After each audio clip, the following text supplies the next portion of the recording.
लोग जा रहे हैं अभी केदारकंठा। यहाँ पर काफ़ी सारे रूम्स बनाए हुए हैं और दिखाते हैं आपको केदारकंठा विंटर ट्रैक इन न्यू ईयर 2025। और ये पूरा तालाब यहाँ तक अब देख, सबसे छोटा ट्रैकर मैंने रास्ते में देखा, देख सकते हो। आपको देख के ऐसा लगेगा जैसे आप कश्मीर में आ गए। तो गुड मॉर्निंग, इस पुराने साल का सभी को नमस्कार। हम लोग जा रहे हैं अभी केदारकंठा और ये मेरा विंटर ट्रैक है और बहुत टाइम से ट्रैक नहीं हो पाया था, तो प्लान किया इस बार कि नए साल पे अच्छी खासी बर्फबारी में एक विंटर ट्रैक प्लान करेंगे और आप लोग को दिखाएंगे।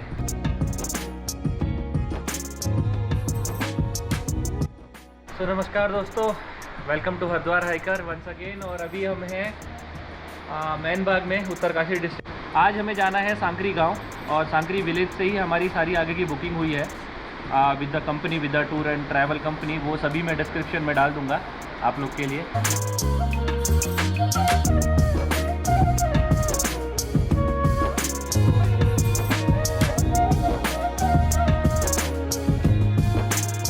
रोटी पापड़ सब्जी राजमा।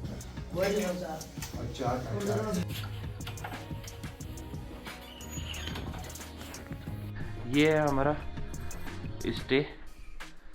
ये यहाँ पर काफ़ी सारे रूम्स बनाए हुए हैं और ये फर्स्ट रूम हम ही को दिया हुआ है। और ये देख सकते हैं आप, egos and shoes outside please and crazymountainers.com। सो ये कुछ इस तरह का रूम है हमारा। और यहाँ पर एक रूम में ऑलमोस्ट 7-8 लोग आ सकते हैं।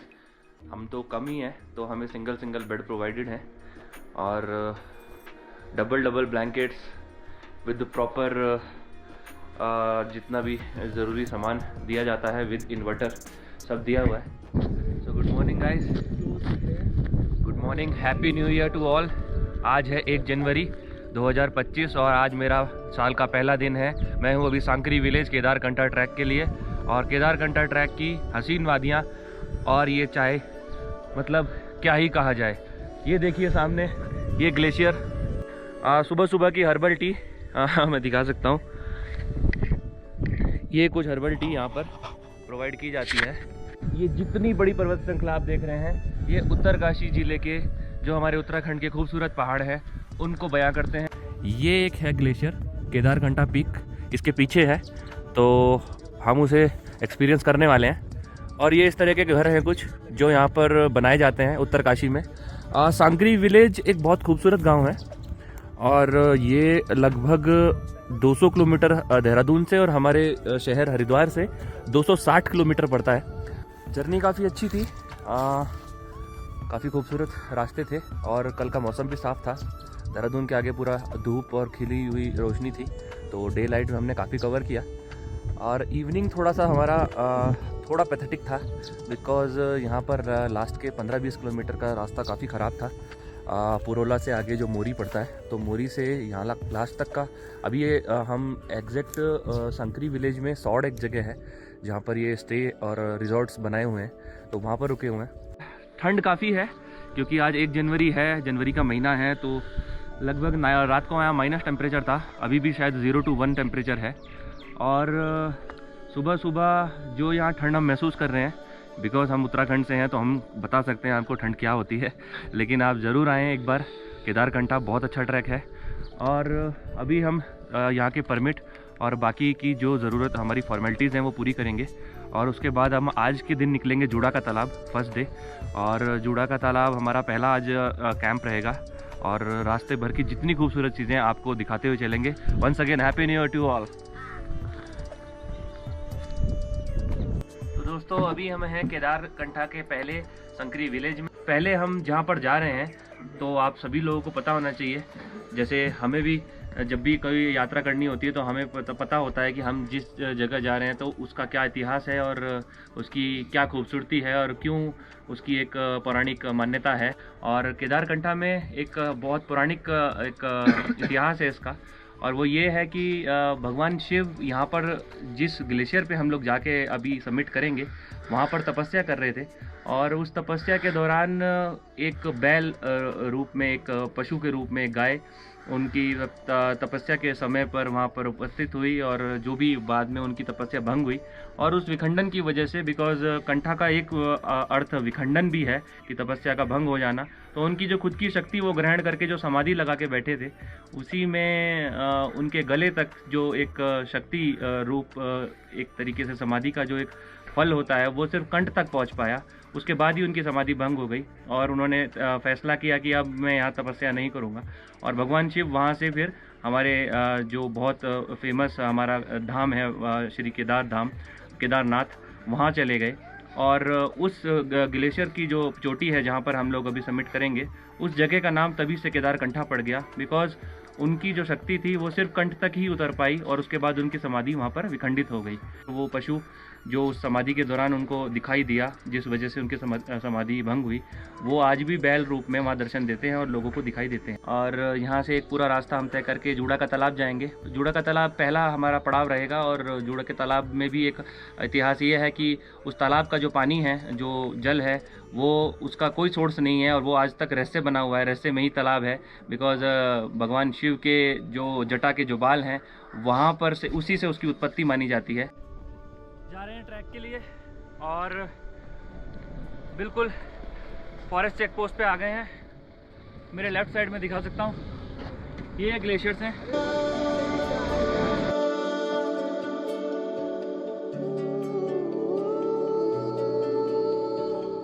ये थोड़ी सी खड़ी चढ़ाई है, थोड़ी थोड़ी थकान है।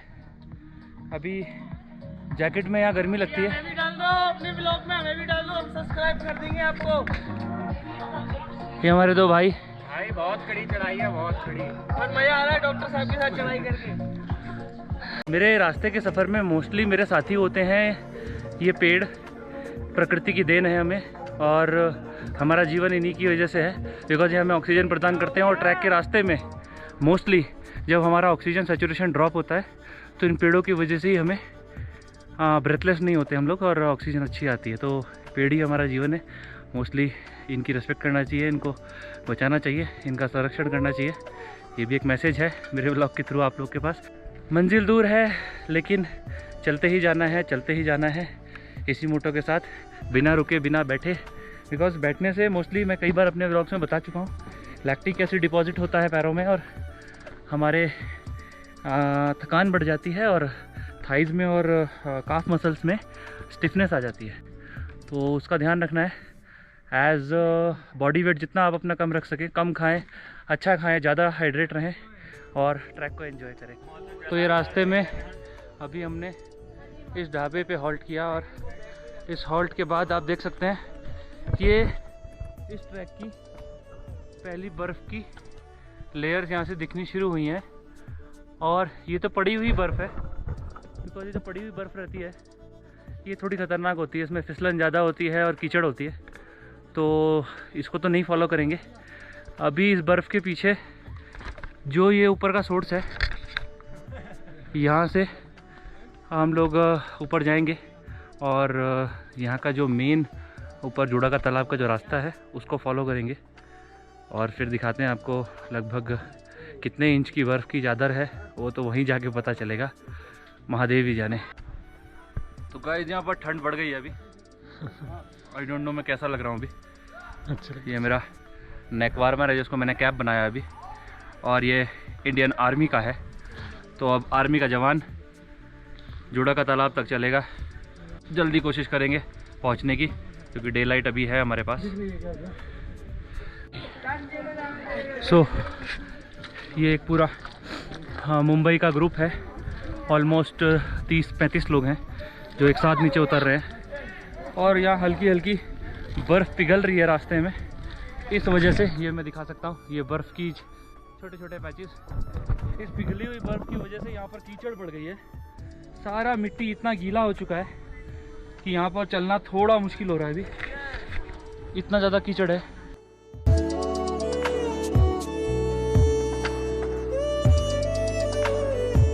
तो ये है केदारकंठा की खूबसूरती, और अभी यहाँ से बर्फ़ मिलनी शुरू हो गई है।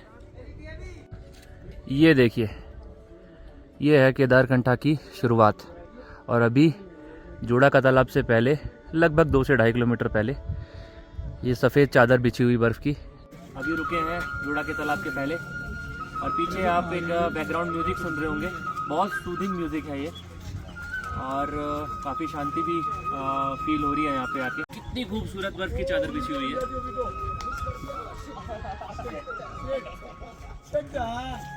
तो अब मैगी का आनंद लेते हैं और फिर चलते हैं ऊपर जूड़ा के तालाब के लिए।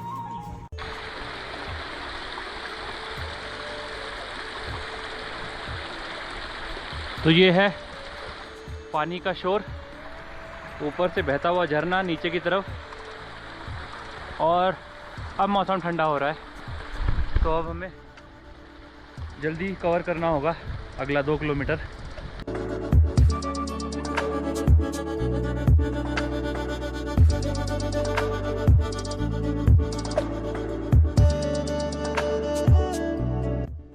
नितेश, आप कितने साल के हो?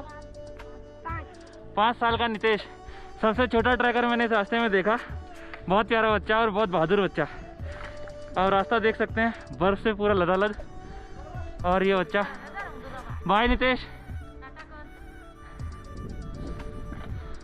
कि हमारे जो मोहित भाई हैं, ये बहुत अच्छे गाइड के साथ साथ बहुत अच्छे योगा एक्सपर्ट भी हैं, योगा ट्रेनर भी हैं। वो कहावत है ना, छल सिर्फ पहाड़ों में होता है। हाँ, ये मेरे साथ था, शहर में करके लाया। ये कह रहे हैं कि मुझे झूठ बोल के लाया यहाँ कि बहुत आसान रास्ता था, कीचड़ और बर्फ नहीं मिलेगी। और ये भाई बर्गर खाने वाला आदमी। जूड़ा का तालाब, अभी हम लोग रुके हैं, मैगी पॉइंट है, और आप देख सकते हो यहाँ का वेज मैगी बिल्कुल विदाउट स्पाइसेस, बिल्कुल जैसे पहाड़ों में बनाई जाती है। और ये सारे कैंप मैं दिखा सकता हूँ आपको, अगर आप देख सकते हैं ये सारे कैंप जूड़ा के तालाब के बेस कैंप हैं। हेलो हाइकर्स का यहाँ पर एक बोर्ड लगा हुआ है। ये मेरे बिल्कुल ठीक सामने जूड़ा का तालाब है, और ये पूरा तालाब यहाँ तक आप देख सकते हैं एकदम फ्रोज़न है। और इसके बाद वो ऊपर ट्रैक पॉइंट है बेस कैंप के लिए जो जाता हुआ रास्ता है। तो ओवरऑल एंजॉय करते हुए जूड़ा का तालाब अभी आपको दिखाया, हमारा पहला बेस कैंप, और स्टे आज यहीं रहेगा। मेरे बिल्कुल ठीक सामने जूड़ा के तालाब के नीचे का एक छोटा बेस कैंप एरिया है, और बिल्कुल सामने धूप पड़ रही है जिन पर्वतों पे, जिन ग्लेशियर्स पे, वो इतने अच्छे चमक रहे हैं कि मैं बयान नहीं कर सकता। और वो बिल्कुल मेरे ठीक सामने मैं आपको दिखा सकता हूँ, ये मेरी हाइकिंग पोल की सीध में अगर आप देख पा रहे हैं, ये स्वर्गारोहिणी की अलग अलग ग्लेशियर्स की एक पीक्स हैं जो अलग बिल्कुल आप जूम करके दिखा सकते हैं।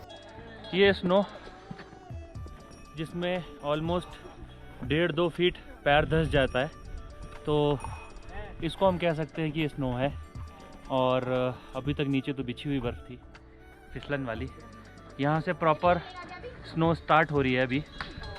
तो हमको अब जल्दी जल्दी इस स्नो को अपना दोस्त बनाकर चलना होगा, तो चलते हैं। तो दोस्तों, ये है केदारकंठा के पहले का रास्ता, और लगभग 2-2 फीट की बर्फ़ है, अच्छी खासी, पूरी सफ़ेद चादर फैली हुई है, बिछी हुई है। पूरी वादियाँ आप देख सकते हो, आपको देख के ऐसा लगेगा जैसे आप कश्मीर में आ गए हैं। बहुत जल्दी हम वहाँ पहुँचने वाले हैं जहाँ आज का दिन का हमारा बेस कैंप रहेगा। और मैंने अभी थोड़ी देर पहले ही आपको बताया था कि जब बर्फ़ के ट्रैक हम लोग करते हैं तो स्नो को अपना दोस्त बना लेते हैं। तो अब इससे दोस्ती करते हुए हम लोग चल रहे हैं, और इतनी सुंदर ये लग रही है जो मैं बयान नहीं कर सकता शब्दों में। इस खूबसूरती को ज़रूर एक बार आके आप लोग यहाँ फील करें। विंटर ट्रैक ज़रूर आएँ केदारकंठा।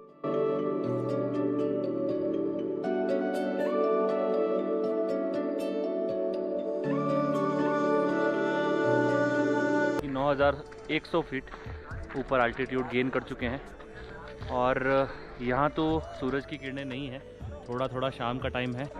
ट्रैकिंग में यही एक बात होती है कि आपको चलते रहना है, और बहुत कम अगर आपको बीच में रेस्ट करना है तो आप मोस्टली खड़े रहे, स्टिक का सपोर्ट ले सकते हैं, अब बैठना नहीं है। तो गाइस, शाम का समय लगभग 5:30 और हम अपने बेस कैंप में आ गए हैं। डे 1 केदारकंठा सीरीज़, और ये हमारे कैंप्स हैं येलो वाले। ये ऐसे 3 कैंप्स हमें दिए गए हैं। तो गाइस, आज के दिन को यहीं पर समाप्त करते हैं। आज फर्स्ट डे हमारा केदारकंठा और जूड़ा का तालाब वाला एपिसोड फर्स्ट, और बहुत खूबसूरत आपको सफ़ेद चादर ये बर्फ़ की बिछी हुई हमने दिखाई। और बने रहिए व्लॉग में और ज़रूर केदारकंठा प्लान करिए। तो टाटा बाय बाय।